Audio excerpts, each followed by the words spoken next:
Ontem à noite eu roubei, eu acho, 1 hora do outro preletor e o pastor Alan não me disciplinou, mas permitiu que eu pudesse falar de novo hoje pela manhã.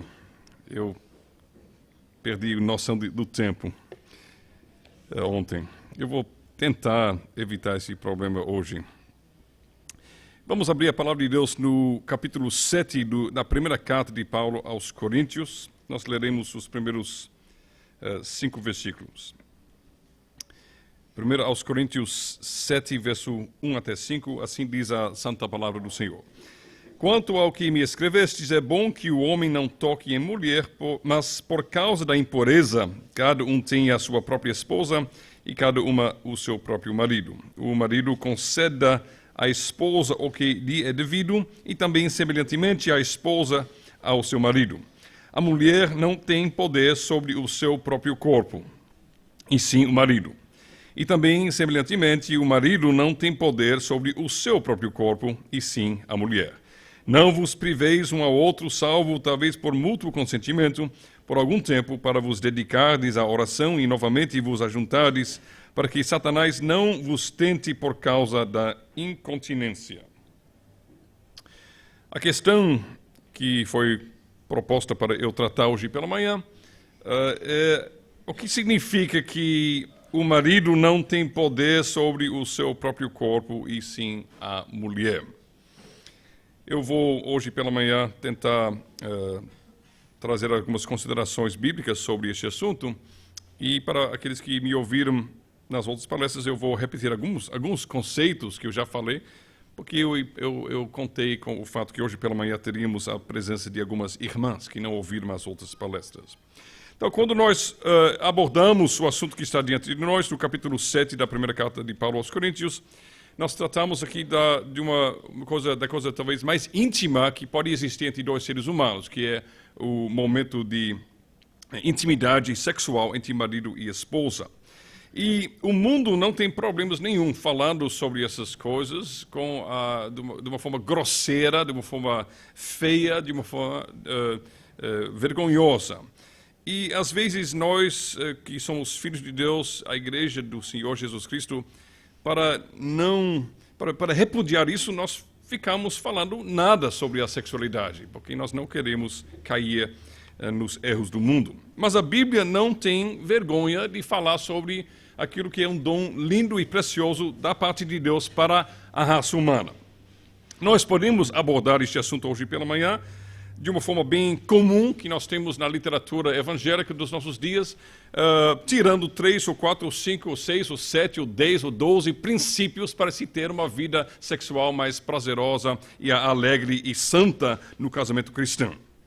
Mas a Bíblia não é uma coletânea de aforismos ou de pequenos princípios para ter uma vida melhor em tal ou aquele outro aspecto da nossa vida. A Bíblia é um relato de um Deus que age, um Deus que cria e um Deus que salva. Então a Bíblia é um relato, um registro das grandiosas e maravilhosas obras de Deus na criação e na salvação, tudo para a sua glória. Então, todos os assuntos que nós tratamos, como nós ouvimos na última palestra, até a própria criação e disciplina dos nossos filhos, não tem sentido nenhum se não for colocado debaixo da ótica ou à luz da perspectiva da coisa principal em toda a vida humana, que nós fomos criados e nós existimos para glorificar a Deus e gozá-lo para todo sempre. Também a sexualidade humana só tem sentido neste contexto. Então nós vamos, antes de abordar os detalhes, eu espero que a gente vai chegar nos detalhes, mas vamos dar um passo para trás e vamos ver o quadro, a visão geral. Casamento acontece no contexto da Bíblia, criação, queda e redenção. Então vamos voltar, em primeiro lugar, e considerar a criação. Vamos para Gênesis capítulo 1. Deus cria o ser humano, ele cria Adão. E nesta palavra Adão, é compreendido tanto a mulher quanto o homem. Macho e fêmea, ele os criou. Gênesis capítulo 1, verso 27. Criou Deus, pois o homem, a sua imagem, a imagem de Deus o criou Adão, homem e mulher. 1:27. E ele deu ao homem, a raça humana, macho e fêmea, ele deu uma ordem, um mandato: sede fecundos, multiplicai-vos, enchei a terra. Ele está dizendo o quê com essas três coisas? Está dizendo a mesma coisa, não é? Multiplicai-vos, ou sede fecundos, multiplicai-vos, enchei a terra. 3 vezes Deus diz a mesma coisa. Ele está dizendo aquilo que o profeta, anos e séculos depois, vai também dizer, que Deus não criou o mundo para ser um caos vazio. Deus criou o mundo para ser populado, cheio de seres que estão vivendo em todo aspecto das suas vidas para a maior glória do seu santo nome. E como ele resolve fazer isso? Ele resolve fazer isso por meio do mistério do amor entre homem e mulher que gera a nova vida. Ele enche o mundo, então, o propósito da criação é encher o mundo com produtos do santo amor entre um marido e uma esposa. Deus poderia ter criado o mundo já cheio, mas ele não fez isso. Ele fez por meio do casamento. Então, quando Deus fala alguma coisa 3 vezes, nós devemos prestar atenção. Na Bíblia só precisa Deus falar uma vez e as coisas acontecem. Deus falou, haja luz, e houve luz. Todas as estrelas que são incontáveis apareceram já. Quando ele falou, alguns dias depois, para fazer o sol e a lua e as estrelas. Então, ele só precisa falar e acontece. Mas, quando a Bíblia fala alguma coisa 3 vezes, a Bíblia está chamando a atenção que isso é muito, mas muito importante. Deus é santo, santo, santo. Isso chama a atenção. A infinita e indizível santidade dele. E quando Deus, então, diz, sede fecundos, multiplicai-vos, enchei a terra, Deus está chamando a atenção à grande importância do mandato e da ordenança que Deus deu à raça humana, que a raça humana deve abraçar a vida, deve se regozijar na vida e deve promover a vida neste planeta. É completamente contrário àquilo que nós e nossos filhos, especialmente, estão aprendendo nas escolas, onde, por causa do ecoterrorismo que está tomando conta do sistema educacional, nossos filhos aprendem nas escolas do governo que a raça humana está aqui neste planeta como uma praga, que o ser humano está destruindo o habitat e o ambiente dos animais e de outras criaturas, de outros seres. Então, a Bíblia celebra a vida humana, mas hoje nós vivemos cercados por uma cultura de morte que odeia a vida humana, e até tem alguns que são bem exagerados, que até acham que seria melhor se a raça humana nem existisse mais, que está causando tanto estrago no planeta. Nossos filhos estão recebendo este veneno, gota por gota, nas escolas onde nós estamos enviando os nossos filhos para que eles possam progredir bem na vida e conseguir um bom emprego e viver uma vida boa. É uma coisa para a gente pensar e refletir. Então, na criação, nós temos a raça humana criada para encher a terra. E também nós temos uma outra ordenança de Deus. Nós vemos isso em capítulo 2, verso... onde está? Verso 15. Tomou, pois, o Senhor Deus ao homem e o colocou no jardim do Éden para o cultivar e guardar. Cultivar e guardar. O homem tem... ele tem a ordenança de Deus, ele tem um mandato da parte de Deus para encher a terra e também para desenvolver a terra, para a glória de Deus.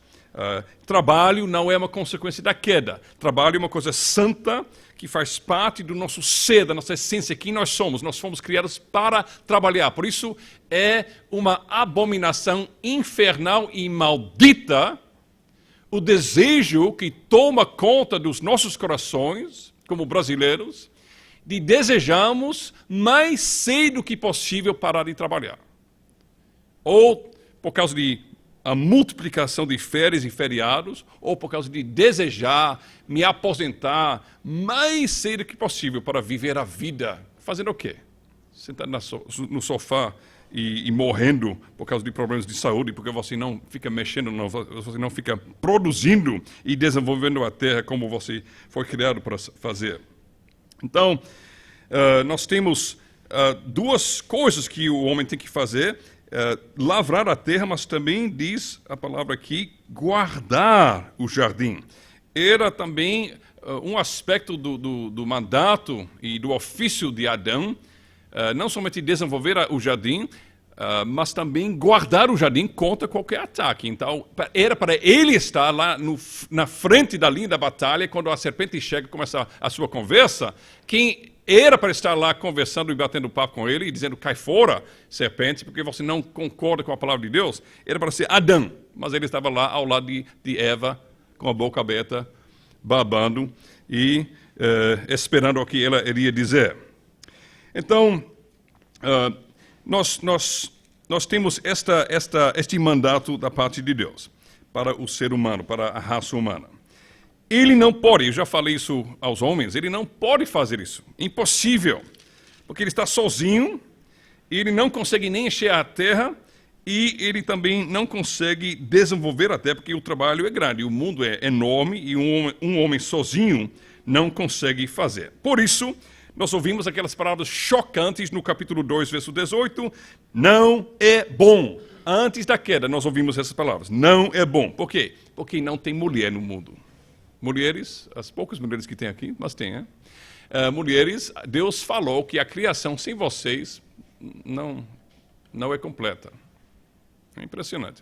O homem sem você ainda é uma obra completa. Faltava alguma coisa importante, faltava a mulher. Sem a mulher, o homem não é completo. Por isso, Deus faz uma auxiliadora que lhe seja idônea.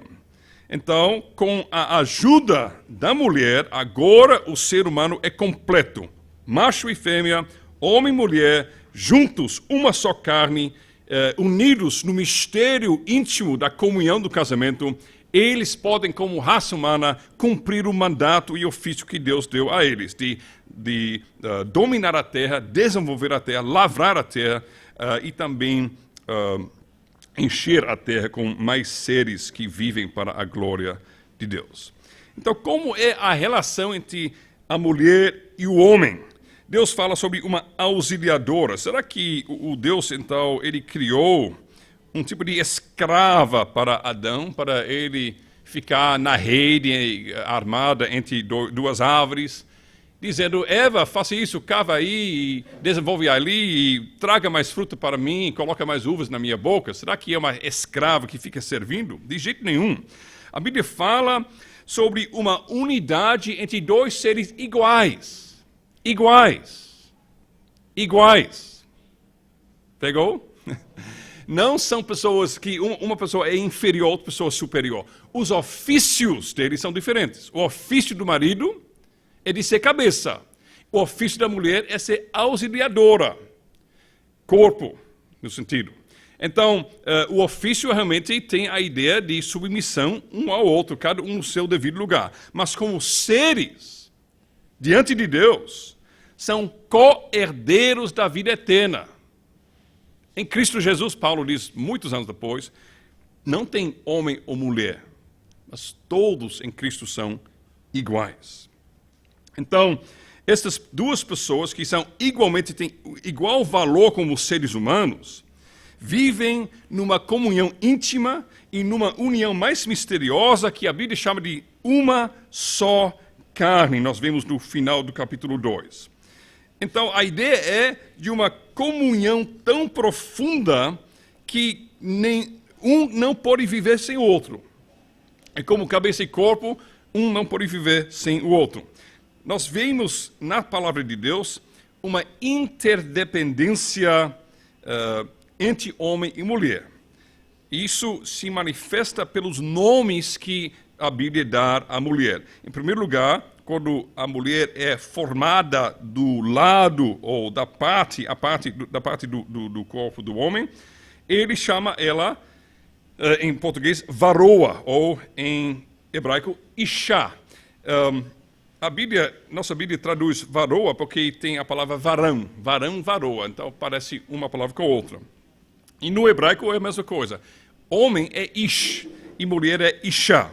Então a palavra Isha, a palavra mulher, traz ou significa ou chama atenção ao fato que a mulher depende do homem, ela tem sua existência a partir do homem. Mas também tem um outro nome que é dado à mulher. Isso nós vemos no capítulo 3, depois da queda, quando nós lemos que Adão deu à sua esposa um nome de Eva, no capítulo 3, verso 20, por ser a mãe de todos os seres humanos. Então, a mulher tem o nome Isha, porque ela tem sua existência a partir do homem, mas ela também tem um nome Eva, porque ela é mãe, ela gera a vida.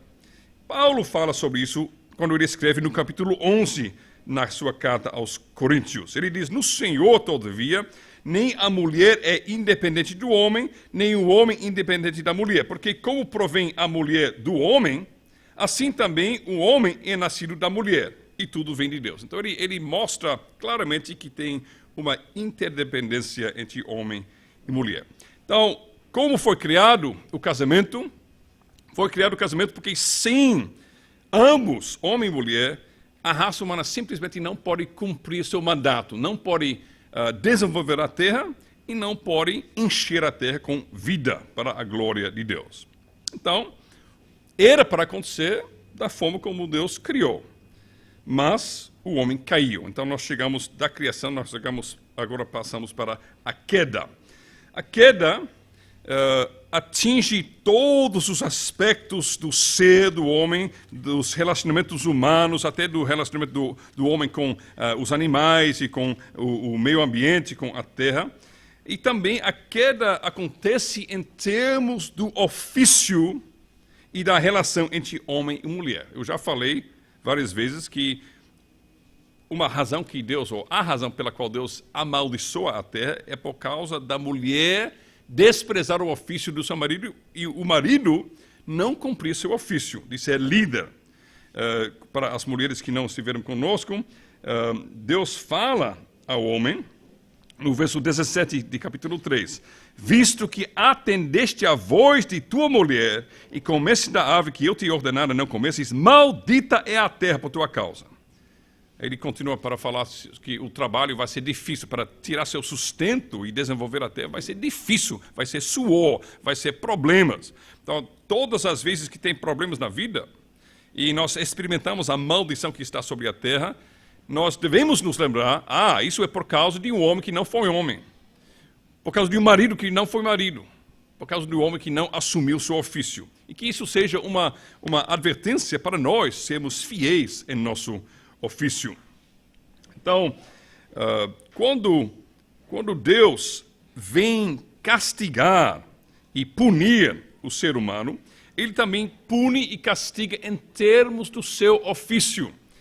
A raça humana inteira recebeu o ofício de desenvolver a terra, trabalhar a terra e encher a terra, mas dentro da raça humana, dentro do casamento, um aspecto é mais com a mulher e outro aspecto é mais com o homem. Nenhum pode fazer seu trabalho sem a ajuda do outro. Tem uma interdependência mútua. Mas o homem é mais no aspecto de lavrar a terra, guardar o jardim e desenvolver a terra com a ajuda da mulher. E a mulher está mais do lado do mandato de encher a terra, porque ela é criada, desenvolvida para produzir vida. Mas ela não pode fazer isso sem o homem. Então, cada um tem seu foco, mas ambos, eles trabalhando juntos, eles fazem. Quando vem a queda, Deus vem punindo e castigando.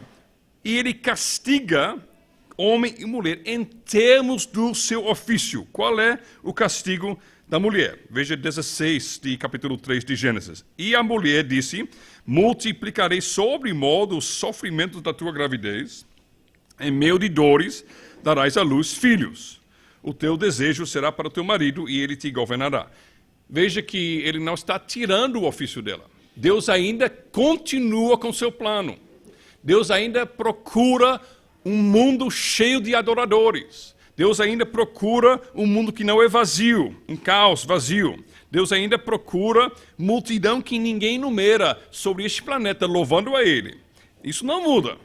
Só que agora o ofício dela vai ser por meio de dificuldades e de dores e sofrimentos por causa do nosso pecado.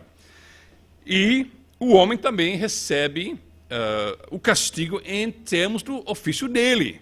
Ele vai continuar com seu foco no mandato para a raça humana de desenvolver, de lavrar a terra. Só que agora vai ser no suor do seu rosto. E também aquela linda, bendita e misteriosa comunhão entre homem e mulher vai sofrer muita pressão e vai ter muito conflito, onde antes tinha a mais linda união e comunhão. Veja o que Deus fala a Eva.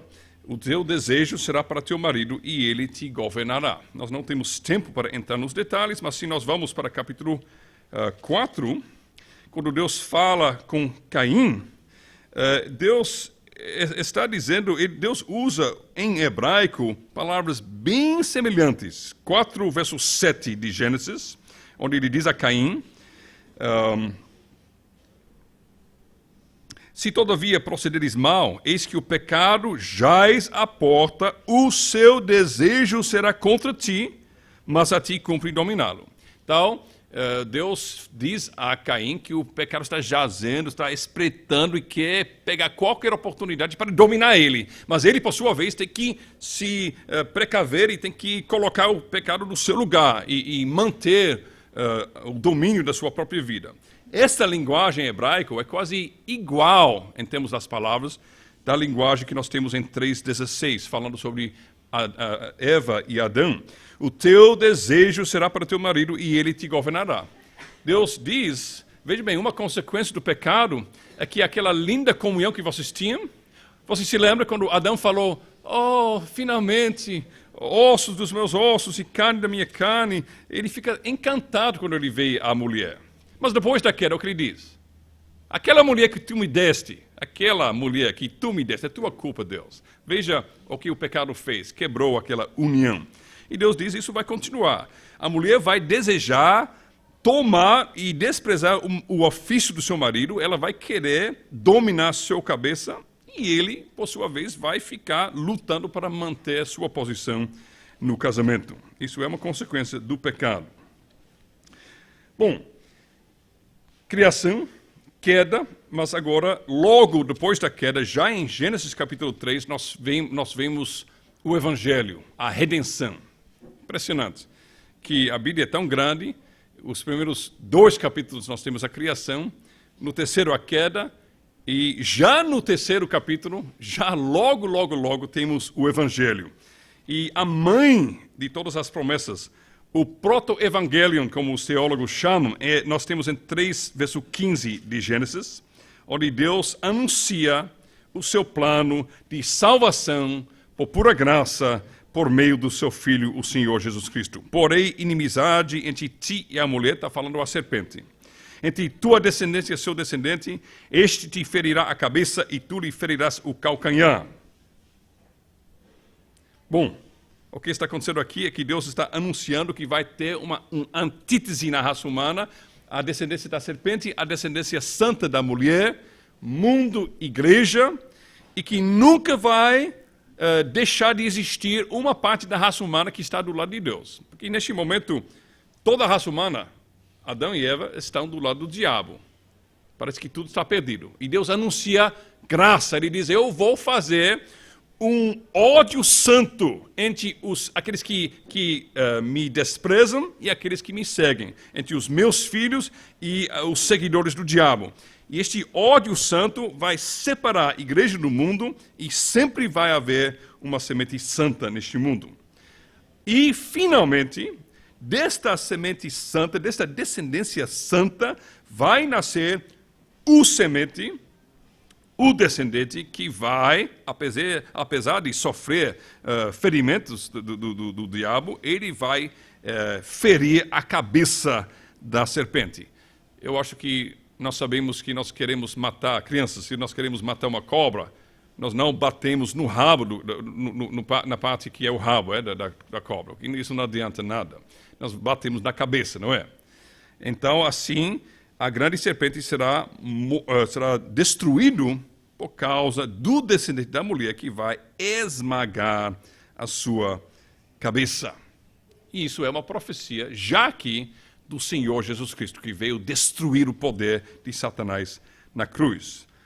Então, veja como, se a criação, Deus estava, em termos de nascimento de filhos, ele estava com o plano de encher a terra com sua amada igreja.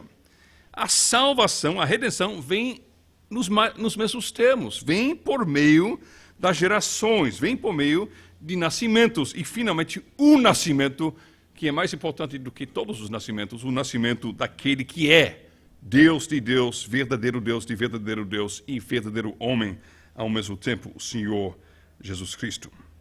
Então, não muda o ofício da mulher, mas agora, em vez de só ser um ofício em termos da criação, ela também tem o aspecto de redenção. Por meio de ter filhos, vamos chegar ao Cristo, o mediador, o Salvador.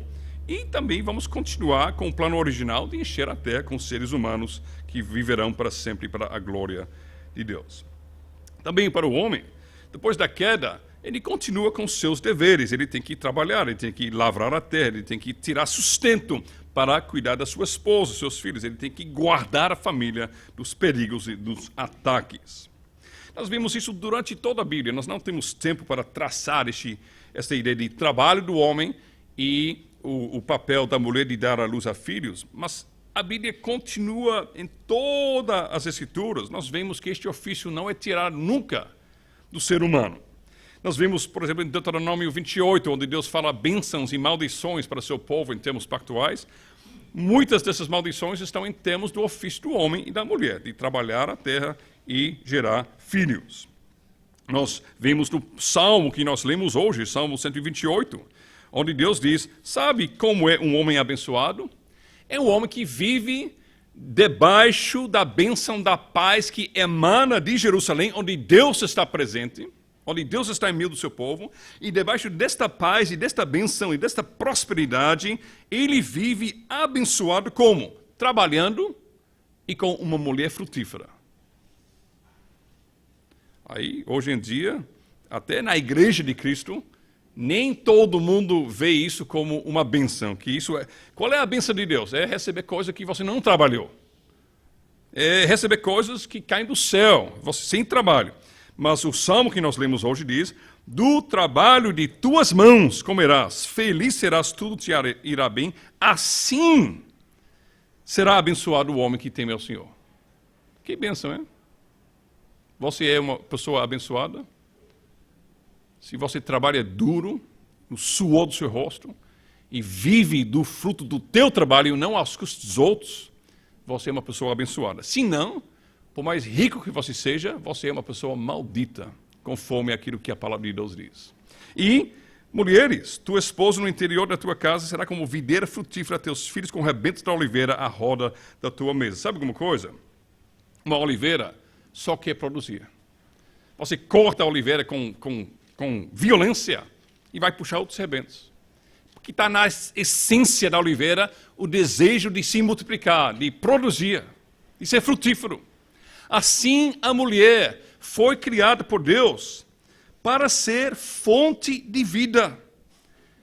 Fale com qualquer médico ou cientista, biólogo.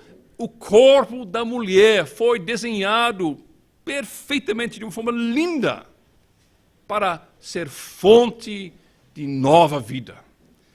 E o mundo quer reprimir isso. O mundo quer dizer, não, homem e mulher igual.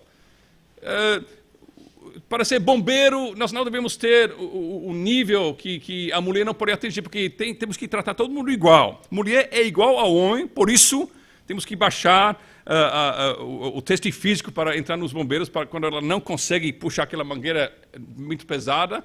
Então vamos tratar todo mundo igual e vamos fingir que homem e mulher é igual. Então os homens têm que fingir que eles são mais fracos. Então a sociedade ao nosso redor quer também botar esta mentira nas mentes dos nossos filhos, nas escolas públicas e até as escolas privadas, de que não tem diferença nenhuma. E as mulheres, então, querem trabalhar, fazer, agir, pensar e organizar suas vidas como se eles fossem homens, ou iguais aos homens, em todos os sentidos. A Bíblia não conhece nada disto.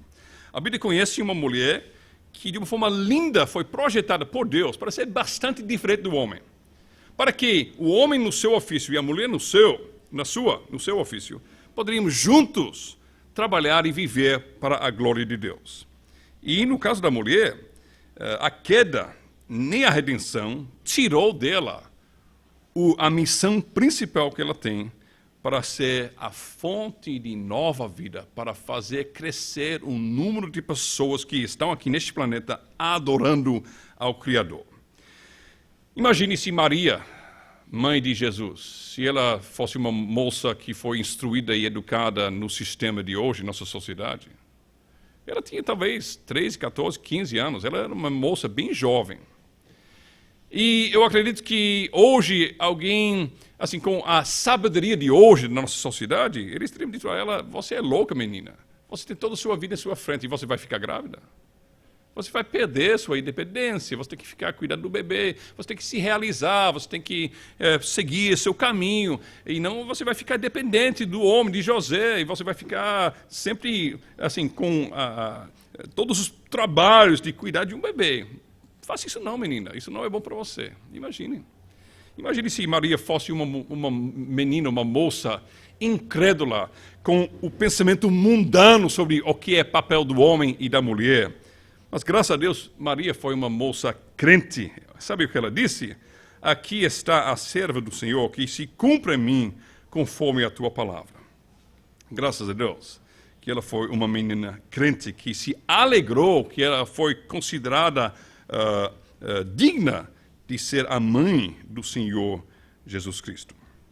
Então, quando Jesus nasce, não é com o nascimento do Salvador que, de repente, o nosso ofício se acaba e some e desaparece. Não.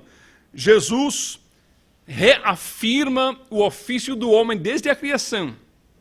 O que ele faz por 30 anos? Bom, ele tem que crescer como criança primeiro, mas o que ele faz até a idade de 30? Ele não faz milagres, ele não prega, ele não se auto-ordena. Ele espera, como Hebreus 5 diz, ele espera ser chamado por Deus para seu ofício de mediador.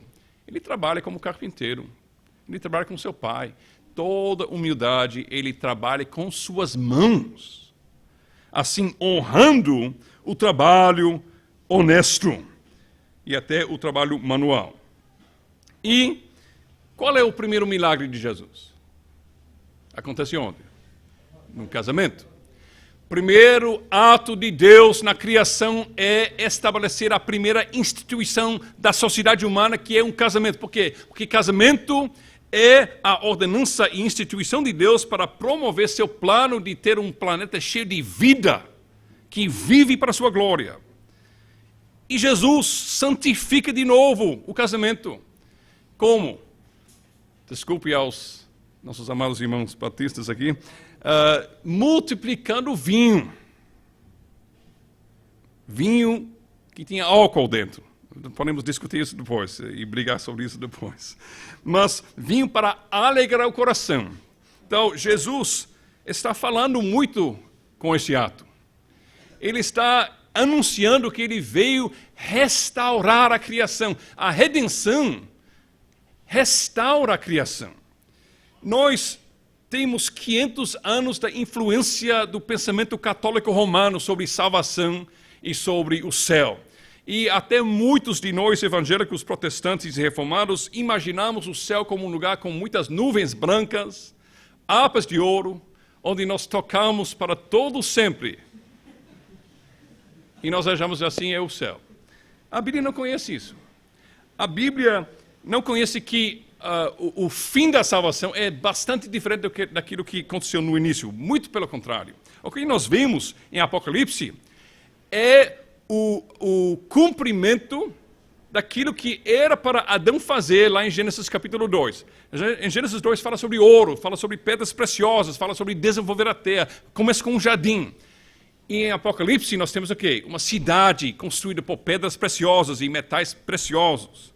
Nós temos a cidade que Jesus, o último Adão, construiu por nós. E nós temos então a promessa de um novo céu, nova terra, onde tudo funciona e tudo de novo será restaurado e renovado para existir para a glória do Criador. Então, Jesus está anunciando com este milagre que ele veio restaurar o propósito de Deus na criação. E quando, então, nós olhamos para Cristo, nós dizemos, mas o último Adão, ele não casou. Aí tem um problema, porque o primeiro Adão casou e como fica isso? Mas, de fato, Jesus não casou com uma mulher, não. Mas Jesus casou, sim, com sua noiva. Ele não é o noivo da sua igreja. E como o noivo por excelência, nós esperamos a festa das bodas do Cordeiro. Ele, casado com sua noiva, ele tem, junto com ela, multidão que ninguém enumera de filhos. O produto do amor entre Cristo e a igreja é um povo que vem de todas as raças e nações e tribos, um número que ninguém pode contar, que vive para sempre para a sua glória. Então Jesus é, de fato, o noivo que restaura e de fato, torna lindo o propósito original do casamento na criação. Então, para nós, na Igreja de Cristo, como fica o nosso ofício? Continua conforme a criação, conforme a redenção. Efésios 4, 28. Aquele que furtava, não furte mais. Antes, trabalhe fazendo com as próprias mãos o que é bom para que tenha com que acudir ao necessitado. Paulo está dizendo que uma consequência da regeneração, uma consequência de conhecer Cristo, uma consequência de ter o Espírito Santo no meu coração, na minha vida, é que eu não vou querer viver às custas dos outros. Eu não vou querer tirar meu sustento daquilo que o outro trabalhou para fazer. Aqui está compreendido também não somente o ladrão e aquele que vai roubar e assaltar, mas também aquele que vive como parasita sobre a sociedade, vivendo sem trabalhar, ou trabalhando não realmente ganhando aquilo que ele recebe. E o Brasil de hoje está cheio desse tipo de pessoa. É o sonho de todos nós, para os nossos filhos, que eles possam conseguir um emprego com o governo, onde eles não precisam trabalhar, mas eles ganham muito e têm muitos benefícios. Mas a Bíblia diz que uma marca de um cristão é que ele trabalha para receber. Ele não aguenta a ideia de receber sem trabalhar. Isso é coisa de incrédulo. Isso é coisa de pessoa não regenerada. Eu desejo de servir a Deus e o meu próximo com o fruto do meu trabalho e viver honestamente conforme aquilo que recebo por meio do meu trabalho. A Bíblia diz em outro lugar, Paulo diz, quem não cuida da sua família é pior do que incrédulo. Ele diz em outro lugar, quem não quer trabalhar, que ele não coma. Então o homem continua com seu ofício de trabalhar, ganhar seu sustento de uma forma honesta e desenvolver essa terra para a glória de Deus, sustentar sua família, proteger sua família. Tudo isso continua. E a mulher? Bom, a Bíblia diz que isso também continua. Primeira carta de Paulo a Timóteo, capítulo 2, verso 14. Adão não foi iludido, mas a mulher, sendo enganada, caiu em transgressão. Primeira carta de Timóteo 2, 15. Todavia, será preservada através da sua missão de mãe, se ela permanecer em fé, amor, santificação, com bom senso. Podemos pregar 2 horas só sobre este texto, mas eu não vou fazer isso. Mas, resumindo, não é quando o descendente nasceu, Jesus Cristo, que acabou-se a missão da mãe para produzir nova vida. A igreja do Senhor Jesus Cristo tem para seus membros de sexo feminino o mesmo mandato desde o Jardim de Éden. Ela tem a missão de mãe, ela tem a missão de produzir vida para a glória de Deus. Isso não como legalismo, porque aqui ele fala sobre permanecer em fé, amor, santificação, com bom senso. Não é assim que você tem que ganhar sua salvação tendo muitos filhos. Isso a Igreja Católica Romana ensinava e ainda ensina de uma certa forma. Não é isso não. Mas é a mulher santa, crente, a mulher fiel a Deus, fiel a Cristo, que abraça quem ela é, que abraça com alegria qual é o propósito que ela tem neste mundo e nesta sociedade humana. Ela é fonte de vida. E assim ela glorifica em primeiro lugar a Deus. Por isso, a primeira carta de Paulo a Timóteo, capítulo 5, verso 14. Quero, portanto, que as viúvas mais novas se casem, criem filhos, sejam boas donas de casa e não deem ao adversário a ocasião favorável de maledicência. Mais uma vez, a ordem de Cristo, por meio do seu apóstolo, é que a mulher abrace seu mandato, o seu ofício de casar, criar filhos e ser boa dona de casa. Eu quero falar, é um pouco fora do assunto, mas eu não posso parar, não posso continuar sem falar sobre essa coisa que temos aqui no texto de boa dona de casa. A primeira coisa que entra na cabeça é aquela vergonha que tem, quando a mulher tem que preencher algum formulário do governo e você é o quê? Aí a mulher que fica em casa com seus filhos, ela coloca do lar. Ela fica meio... Eu não posso colocar engenheira, médica, é do lar. Como se fosse uma coisa vergonhosa, que não vale alguma coisa. Meus irmãos, a palavra que Paulo usa para falar sobre dona de casa, de fato é um verbo que significa administrar a casa. Este verbo tem uma palavra dentro que é a raiz da palavra que nós temos em português, a palavra déspota. Vocês conhecem a palavra déspota em português, não é? Déspota é alguém que tem total soberania, que governa de uma forma soberana sobre alguma coisa, algum aspecto, alguma área. E Paulo, então, está chamando a mulher de déspota da sua casa. Quer dizer, não que ela governa de uma forma tirânica, não, mas ela tem autoridade, ela tem uma posição de honra. Dono do lar não é escravo que diz, mulher, pega mais uma cerveja para mim, ou no meio dos crentes, pega mais um vinho para mim. Né? Mas a mulher, ela tem ofício, ela é uma autoridade. O mandamento diz, honra teu pai e tua mãe. E a palavra honra significa tratar não como coisas leves e levianas, mas como coisas pesadas, como coisas que têm valor, como pessoas que têm valor. Então, quando Paulo diz dona da casa, ele está falando sobre uma mulher que tem ofício para cuidar do seu marido, auxiliar seu marido no santo mandato que eles têm juntos para glorificar a Deus por meio de desenvolver a terra e encher a terra com nova vida. E, então, ela é a primeira pessoa, porque o homem está saindo para trabalhar, que fica educando futuros homens, futuros maridos, futuros pastores, futuros presbíteros, futuros líderes e governantes e governadores, futuros, todo tipo de coisa.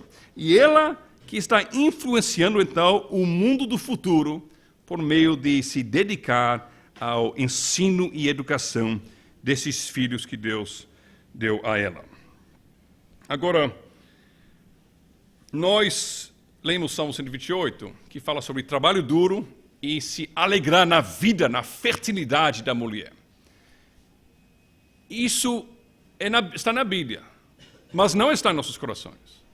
Porque nós estamos, como aquele sapo na água que está fervendo, nós estamos tão influenciados pelo ódio do mundo, tanto ao trabalho quanto à vida. Nós vivemos numa cultura da preguiça.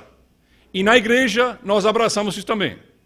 Nós vivemos numa cultura da morte, que odeia a vida. E nós, na igreja, ficamos influenciados com isso também. E muitas vezes nós ficamos racionalizando, nós ficamos achando desculpas para explicar por que nós não abraçamos a vida. Por que nós não valorizamos a vida. Nós dizemos, não, porque tem que, assim, é muito caro se nós queremos criar nossos filhos e tem que ter isso e aquilo, tem que ter escola particular, tem que ter faculdade particular, tem muitos custos. Então, para criar bem meu filho, eu só posso ter um filho, eu só posso ter dois. O mundo fala a mesma coisa. Que vergonha, hein?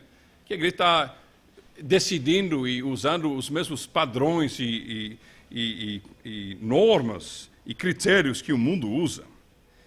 E às vezes nós até ficamos tudo piedoso. Não, mas eu quero uma família menor porque eu quero me dedicar mais ao trabalho do reino e eu posso sair, evangelizar e ser mais ativo na igreja. Se eu tenho mais filhos, eu fico lá em casa preso.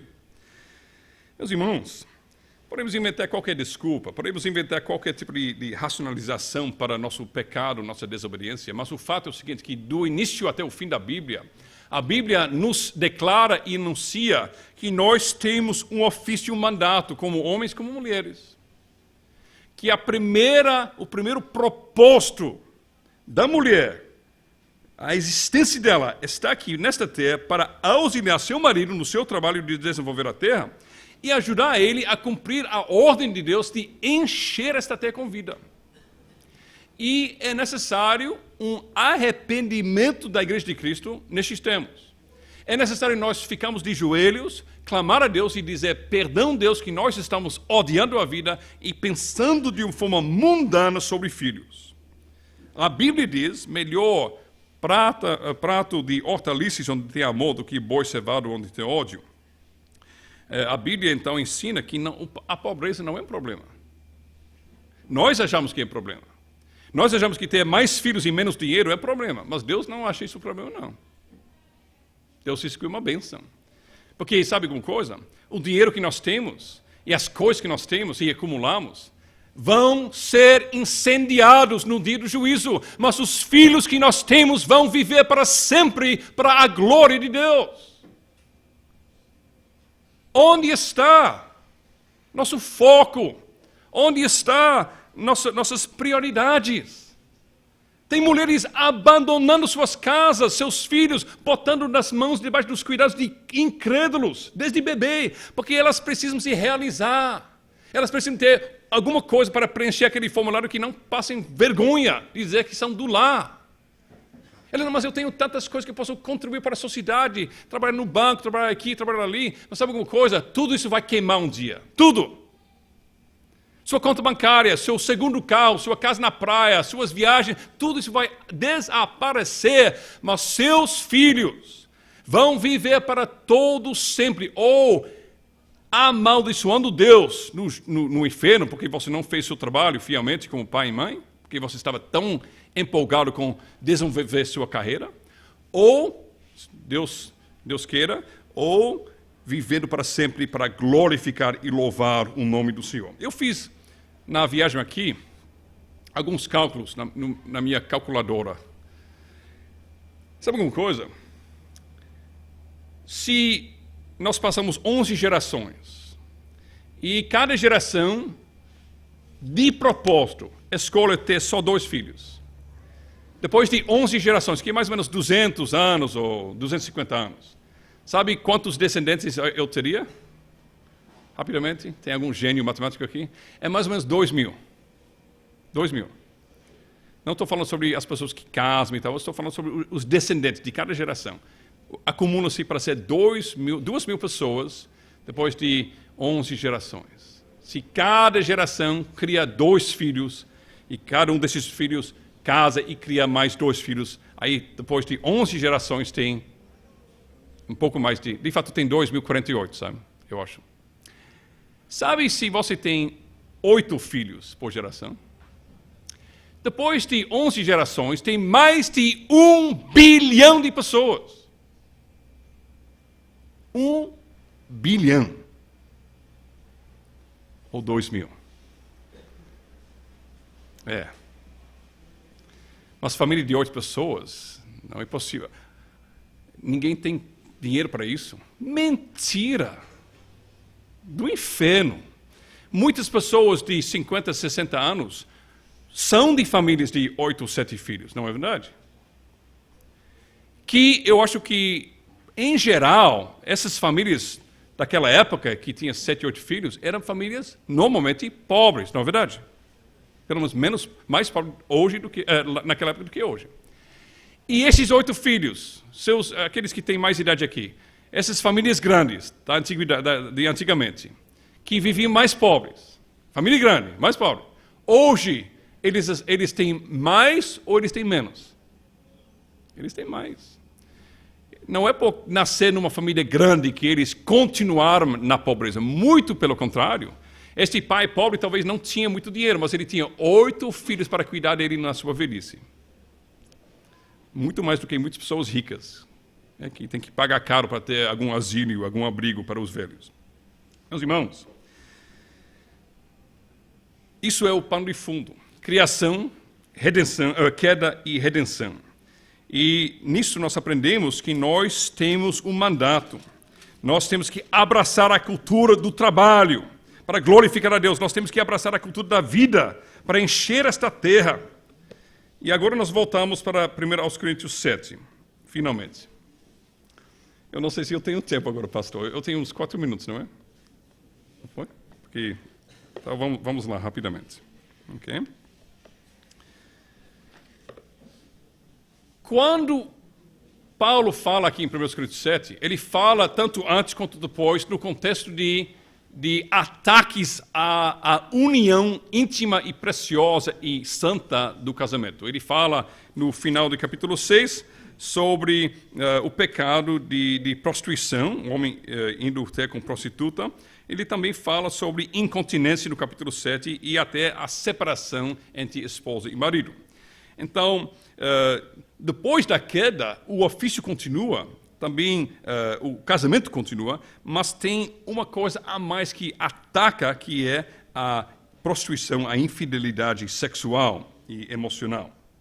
Então, nesse contexto, Paulo está explicando ao homem e à mulher que eles têm um dever de respeitar o ofício um do outro. Eu falei alguns meses atrás com uma mulher numa outra cidade que ela disse: eu quero muito ter filho, mas meu marido não quer ter um filho. Biblicamente, ele está em pecado.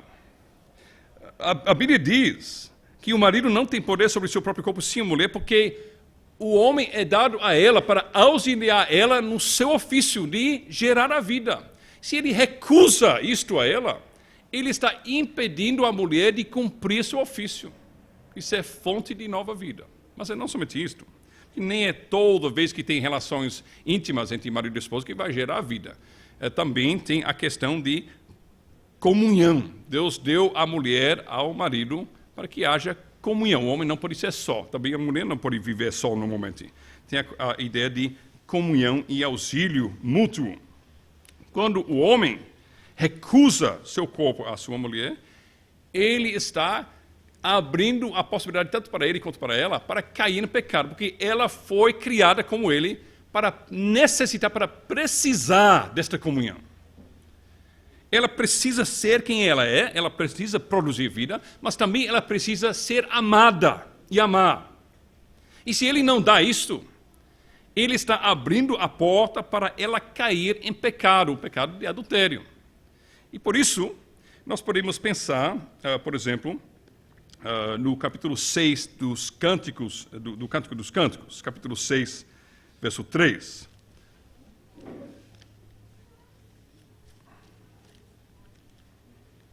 Cântico dos Cânticos 6, verso 3, onde diz: eu sou do meu amado e o meu amado é meu. O relacionamento de amor no casamento é que eu pertenço à minha esposa e ela pertence a mim.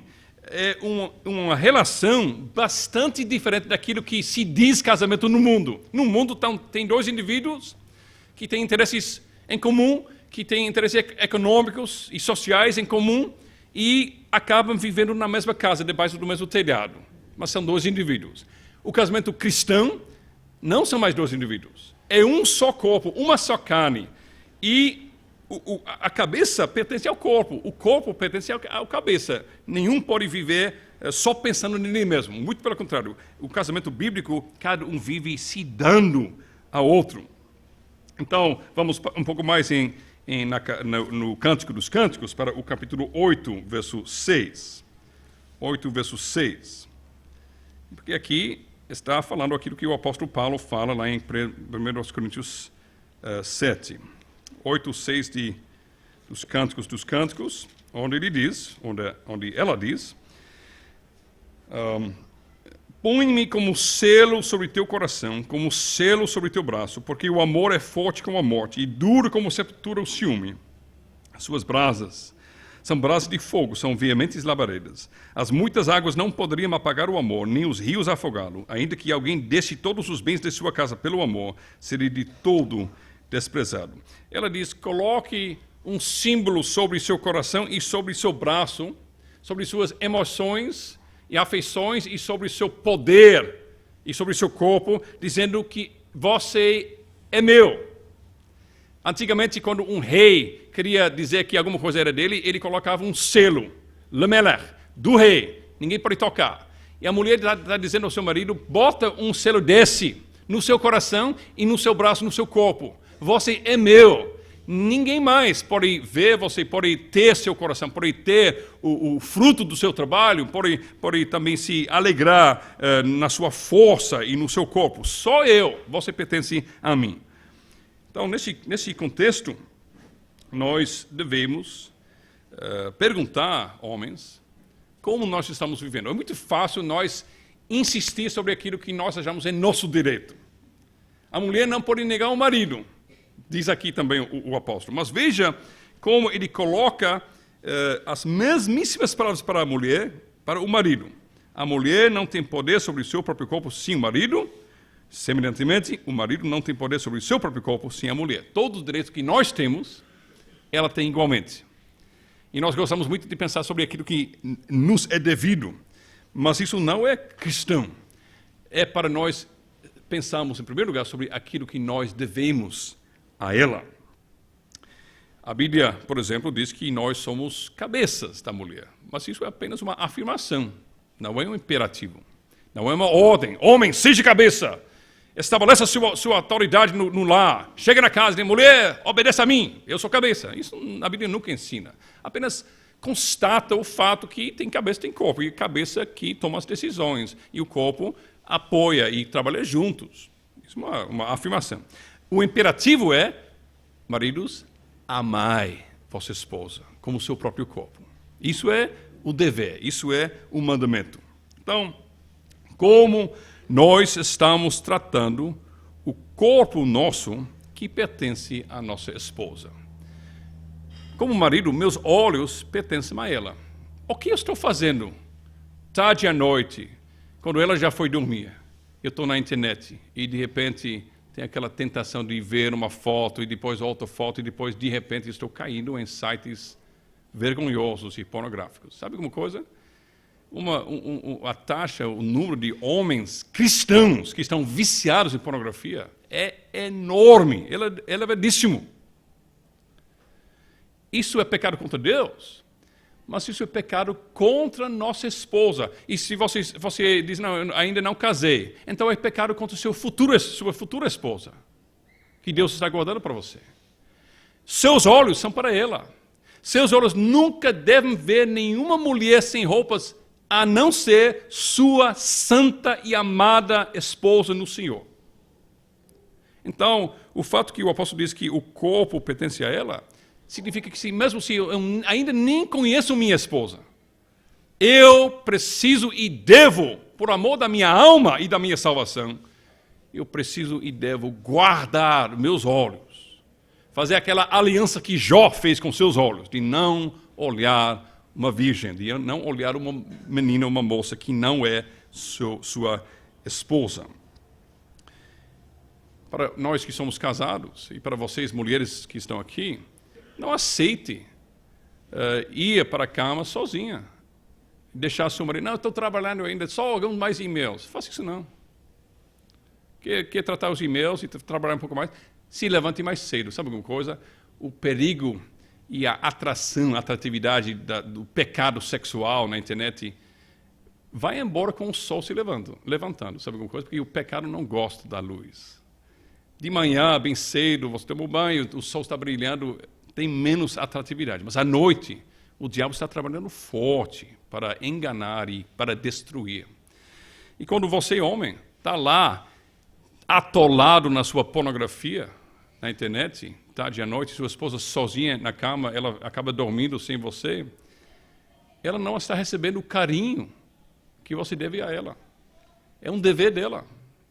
Ela precisa do seu amor, ela precisa ser a mulher da sua vida, ela precisa que seus olhos só são para ela, Que a beleza dela é toda a beleza que você quer na sua vida.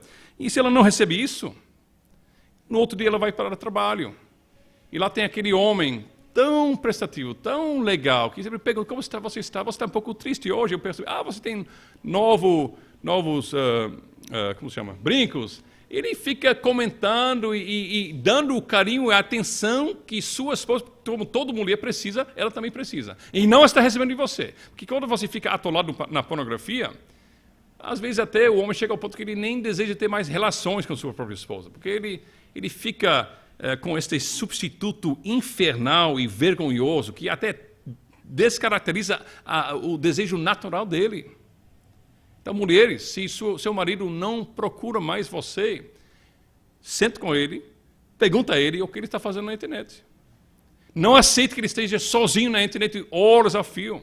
E se ele não quer conversar, se ele não quer tratar e se ele não quer resolver, chame os presbíteros da igreja por amor à alma do seu marido e por amor ao seu casamento.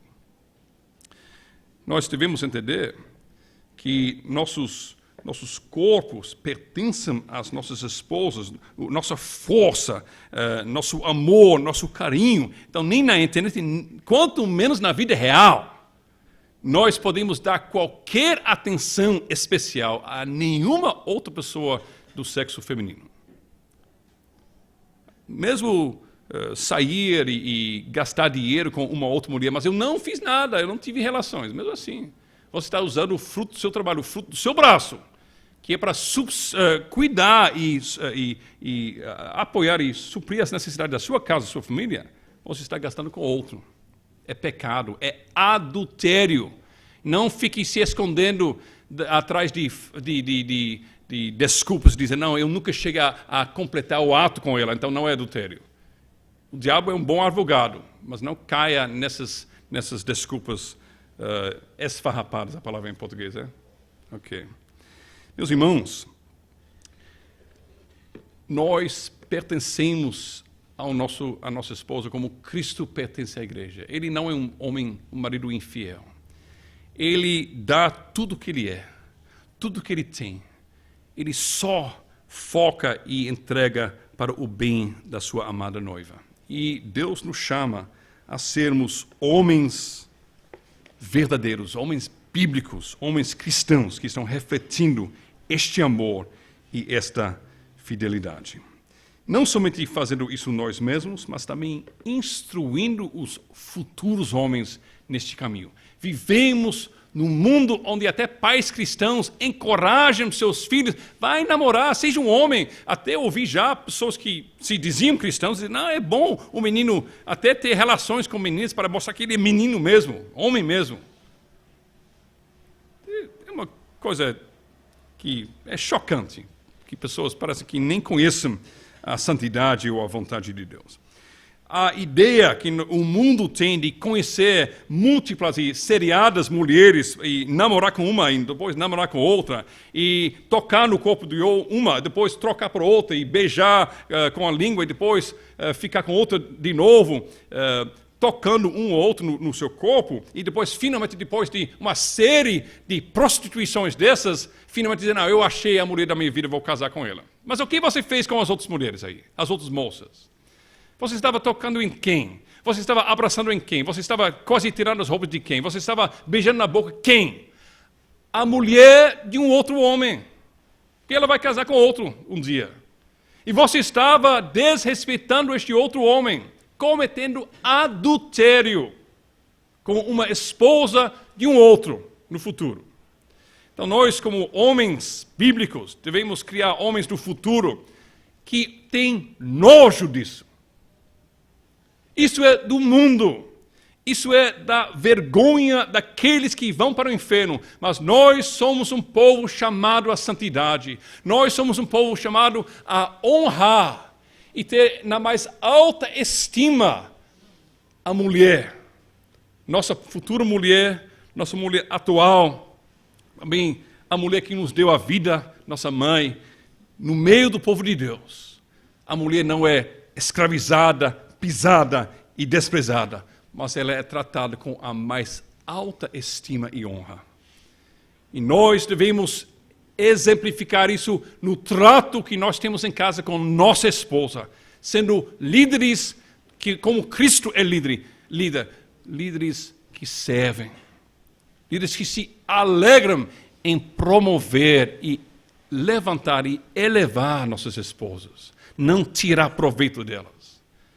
Isso também nós devemos inculcar em nossos filhos, este respeito altíssimo pela mulher, de se resguardar para o casamento, de nem pensar em fazer qualquer coisa íntima com uma mulher que não seja nossa esposa. E também isso começa, homens, na cama. A mulher não é, desculpe as palavras, eu vou ser bem franco, a mulher não é uma boneca inflável para você gastar sua energia sexual e depois que você está satisfeito, você negligencia.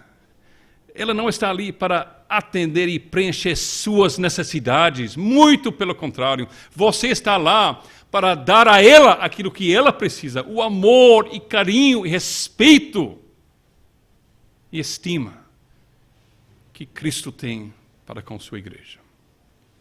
Isso se manifesta na forma que você trata sua esposa sexualmente. E quando você assim vive, assim entende e assim cria seus filhos, então nós veremos mais uma vez que a igreja do Senhor Jesus Cristo, neste mundo que é uma fossa de pecado sexual, em todo canto, nós vamos ver a igreja brilhando com santidade sexual em meio de um mundo cansado e destruído e acabado por causa dos seus pecados sexuais. E assim nós vamos ter mais uma forma de atrair pessoas das trevas para a luz, quando eles veem aquilo que eles não conhecem, pureza e santidade. Que Deus nos ajude. Amém.